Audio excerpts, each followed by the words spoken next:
வணக்கம். மற்றொரு காணொலியில் இணைந்து கொள்வதில் மகிழ்ச்சி. இன்றைய தினமும் மிக முக்கியமான ஒரு விடயம், அதாவது கனிமுள்ள சஞ்சீவு கொலை தொடர்பில் வெளிவந்து சில உண்மையான விடயங்கள் தொடர்பாகத்தான் இந்த காணொலியில பார்க்க போகின்றோம். அதே நேரத்தில் நேற்றைய தினமும் துப்பாக்கிச்சூடு சம்பவம் இடம்பெற்றிருக்கின்றது. அதன் பின்னணி தொடர்பிலும் இந்த காணொலியில பார்க்க போகின்றோம்.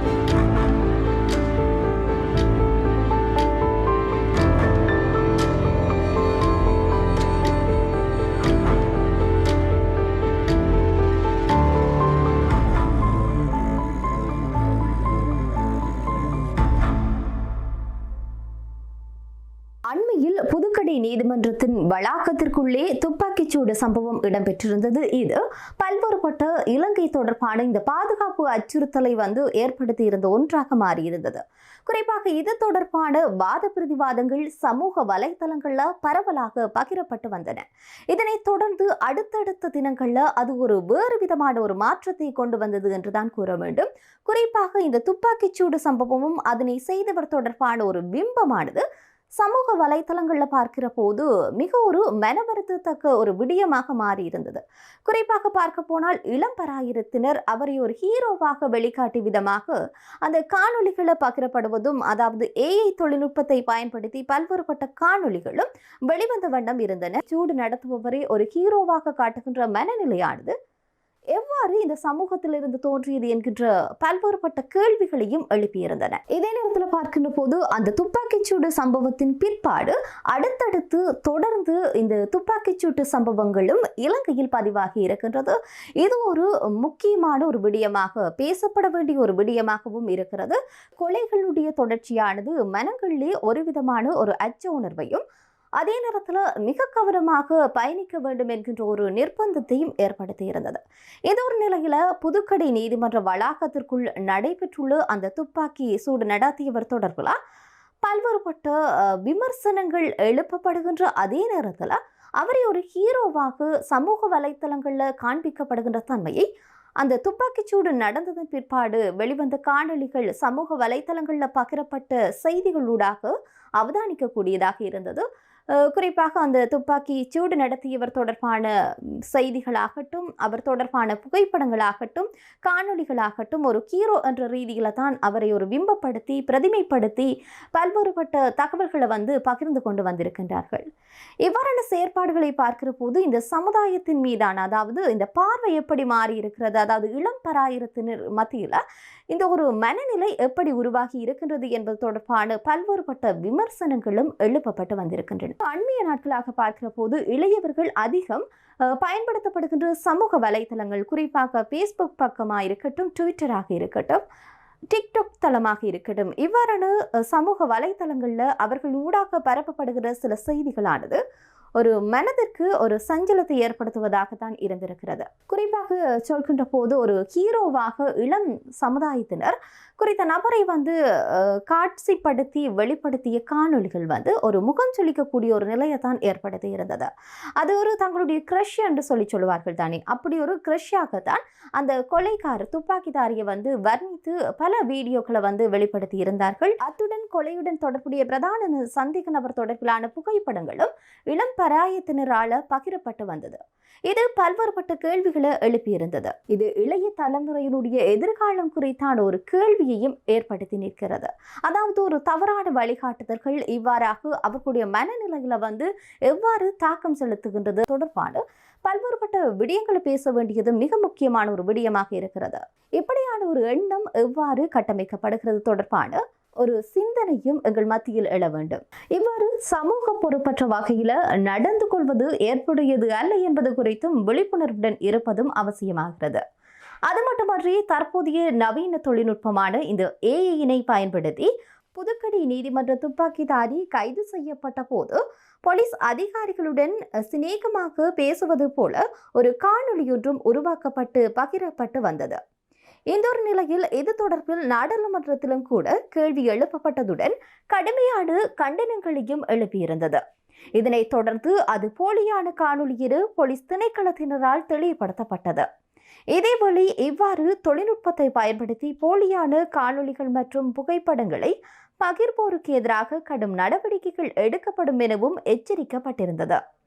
இந்த நிலையில் சமூக ஊடகங்களில் முகம் சுளிக்கும் வகையிலான செயற்பாடுகளில் ஈடுபடும் தம்முடைய பிள்ளைகள் குறித்து பெற்றோர்கள் அவதானமாக இருக்குமாறு அறிவுறுத்தப்படுகின்றனர். எனவே இதன் பின்விளைவுகள் தீவிரத்தன்மை என்பவற்றை உணர்ந்து சமூக பொறுப்புடன் செயல்படுவதோடு குற்றங்கள் புரிபவர்களுக்கு வரவேற்பளிக்கும் வகையில் செயல்படுவதையும் தடுக்க வேண்டியது அவசியமாக இருக்கின்றது.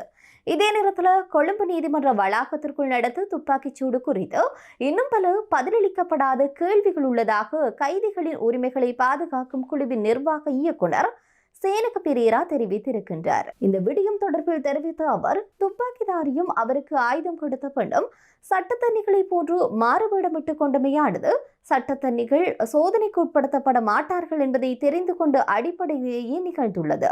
எனினும் சம்பவத்தின் பின்னர் அவர்கள் முன்வாயிலூடாக தப்பிக்க முடிந்தது என்பது கேள்வியாக உள்ளது. எனவே இந்த விடயத்தில் எங்கோ ஒரு முறிவு ஏற்பட்டது என்பது தெளிவாகின்றது. சம்பவம் இடம்பெற்று நீதிமன்ற எண் 5 முன்வாயிலுக்கு செல்ல சிறிது நேரமாகும். இந்த நேரத்தில் நிறைய செய்திருக்கலாம். குறைந்தபட்சம் உடனடியாக வாயிலை மூடிவிட்டு யாருமே வெளியேறுவதை தடுக்க நுழைவாயிலில் ஆயுதமேந்திய படையினரை நிறுத்தி இருக்க முடியும். எனினும் இந்த செயற்பாடுகள் மேற்கொள்ளப்படவில்லை என குறிப்பிட்டிருக்கின்றார். துப்பாக்கிச்சூடு நடந்தவுடனேயே நீதிமன்ற அறைக்குள் ஏராளமான போலீசார், சிறைச்சாலைகள் மற்றும் சிறப்பு படை அதிகாரிகள் கனிமுள்ள சஞ்சீவை மருத்துவமனைக்கு கொண்டு செல்ல எதுவும் செய்யவில்லை என்றும் இணையத்தில் பரவி வருகின்ற காணொலியையும் அவர் சுட்டிக்காட்டினார். இதேவேளை புதுக்கடை நீதிமன்ற வளாகத்தின் நுழைவாயிலில் இன்னும் ஸ்கேனர் கருவி இல்லை என்பதையும் அவர் குறிப்பிட்டு கூறியிருக்கின்றார். இது ஒரு மிக முக்கியமான விடயமாக, ஒரு சந்தேகங்களை ஏற்படுத்தக்கூடிய, அதற்கு ஆதாரமாக விளங்கக்கூடிய ஒரு விடயமாக இருக்கின்றது.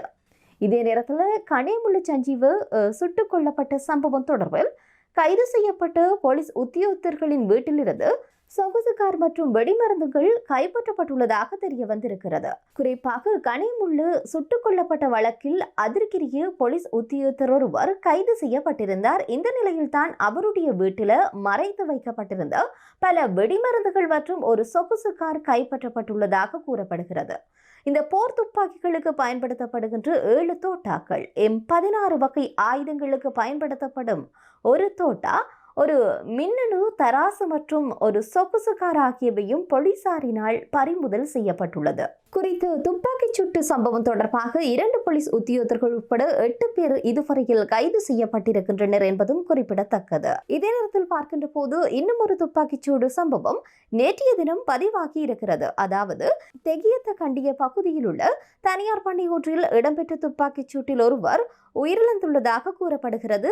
குறித்த துப்பாக்கிச்சூட்டு சம்பவமானது நேற்றைய தினம் பதிவாகி இருக்கிறது. தெகியத்த கண்டிய மோபிட்டி கேவல கீழங்க பந்தானகல பகுதியில தான் இந்த துப்பாக்கிச்சூட்டு சம்பவம் இடம்பெற்றுள்ளது. உயிரிழந்தவர் வீரகெட்டிய எதிரம் தெரிய கிராவில பகுதியை சேர்ந்த 35 வயதுடைய நபர் என தெரிய வந்திருக்கின்றது. காயமடைந்த நபர் தெகியத்த கண்டிய வைத்தியசாலைக்கு கொண்டு செல்லும் போது உயிரிழந்துள்ளதாக கூறப்படுகிறது. துப்பாக்கிச்சூடு சம்பவம் தொடர்பான மேலதிக விசாரணைகளை காவல்துறையினர் மேற்கொண்டு வருகின்றனர். இதே நேரத்தில் இன்னும் ஒரு சம்பவமும் பதிவாகி இருந்தது. அதாவது வீட்டினொன்றிலிருந்து 2 ரிவால்வர்கள், தோட்டாக்கள் மற்றும் 2 வாள்களுடன் சந்தேக நபர் ஒருவர் கைது செய்யப்பட்டிருக்கின்றார். இந்த சம்பவமானது நேற்றைய தினம் இரவுதான் ஹபராத்துவ போலீஸ் பிரிவினுடைய வெள்ளைகேவத்த பகுதியில் கைது இடம்பெற்றிருக்கிறது. சந்தேக நபர் நேற்று இரவு கைது செய்யப்பட்டுள்ளார். குறிப்பாக கைது செய்யப்பட்டவர் 26 வயதுடைய பெண் எனவும் அவர் வெள்ளைகேவத்தை பகுதியை சேர்ந்தவர் என்றும் தெரிய வந்திருக்கிறது. சந்தேக நபர் கைது செய்யப்படும் போது வெளிநாட்டில் தயாரிக்கப்பட்டுள்ள ரிவால்வர், உள்நாட்டில் தயாரிக்கப்பட்ட ரிவால்வர், 2 பிஸ்டல், தோட்டாக்கள் மற்றும் 2 வாள்களின் பின்னர் போலீசாரினால் கைப்பற்றப்பட்டுள்ளது.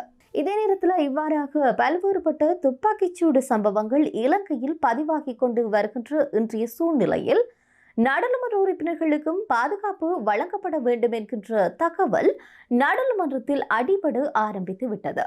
நாடாளுமன்ற உறுப்பினர்களுடைய பாதுகாப்பிற்காக போலீஸ் அதிகாரிகளை வழங்குவது குறித்து அரசாங்கமானது எந்தவிதமான முடிவும் எடுக்கவில்லை என்று பொது பாதுகாப்பு அமைச்சர் ஆனந்த் விஜயபால தெரிவித்திருக்கின்றார்.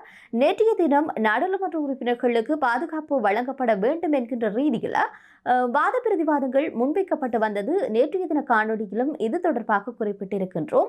அதே நேரத்தில் நேற்றைய தினத்தில் போலீஸ் பாதுகாப்பு வழங்கப்படுவதா அல்லது இராணுவ ரீதியிலான பாதுகாப்பா என்பது தொடர்பான விடயங்களும் அடிபட்டன. இந்த ஒரு சூழ்நிலையில தான் அவர்களுக்கு போலீஸ் அதிகாரிகளை வழங்குவது குறித்து அரசாங்கம் எந்த ஒரு முடிவையும் இதுவரை எடுக்கவில்லை என்று சொல்லி பொது பாதுகாப்பு அமைச்சர் ஆனந்த் விஜயபால தெரிவித்திருக்கின்றார். நாடாளுமன்ற உறுப்பினர்களுடைய பாதுகாப்பு தொடர்பாக அரசாங்கம் பின்பற்றும் கொள்கையில எந்த ஒரு மாற்றமும் இல்லை என்று அமைச்சர் சுட்டிக்காட்டினார்.